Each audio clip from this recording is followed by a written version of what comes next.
There's a version of love that doesn't look like love at all. It feels like obsession, like anxiety, like waiting for a message that never comes and hating yourself for still hoping. She tells herself, this is different, but her body knows the truth. Because when he walks in, her heart doesn't feel safe. It races, not from peace, but from threat. And that's the first lie. She confuses intensity with connection, because no one ever taught her what calm love feels like. This doesn't begin with him. It begins in a place she rarely visits, her earliest memories of love, where attention was unpredictable, where affection could disappear without warning, where being good enough was a moving target. So her brain adapted.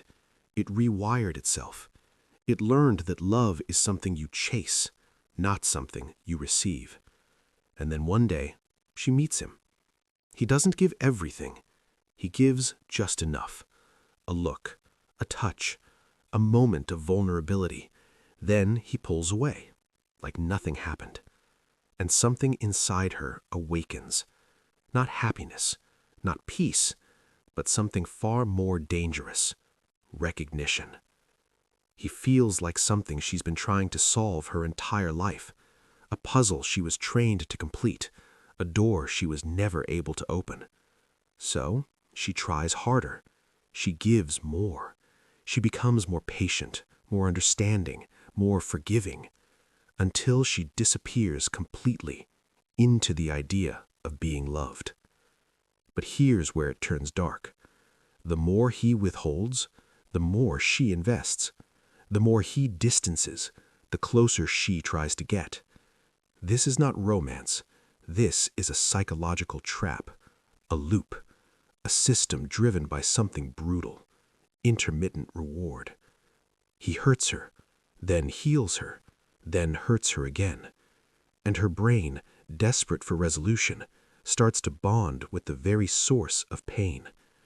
This is how attachment gets distorted. This is how pain becomes proof of love. She doesn't realize it, but she's no longer choosing him. She's reacting to him, like a reflex, like conditioning. And slowly, her standards begin to decay. What once felt unacceptable becomes tolerable, then normal, then expected. Respect turns into a bonus. Consistency feels like a miracle. Basic decency feels like love. And the worst part? She knows. Deep down, she knows something is wrong. But leaving isn't simple, because leaving him means confronting something much darker. The possibility that this pattern isn't accidental, that it's familiar, that it's internal. Because toxic attraction isn't always about the other person. Sometimes it's about an unconscious attempt to rewrite the past. If I can make him love me, then maybe I was always worthy. But that ending never comes, because the game is rigged. Toxic men don't complete the story, they repeat it. And every time she stays, she reinforces the belief: love must be painful to be real. Until something inside her breaks, not dramatically, not loudly, but quietly. She stops expecting, stops hoping, stops asking. And this is the most dangerous phase, because now she's not fighting for love anymore. She's surviving it. And here's the truth no one wants to admit. Some people don't leave toxic love because it hurts. They leave when it stops hurting, because the pain was the only thing that made it feel alive. So when the chaos fades, when the emotional spikes disappear, what's left is emptiness, silence, nothing. And for someone who was raised in emotional noise, silence feels unbearable. So they go back, not to him, but to the feeling, the highs, the lows, the instability. Because at least there, they feel something. But healing doesn't feel like that. Healing is quiet, too quiet, uncomfortably stable. No adrenaline, No obsession, no emotional storms.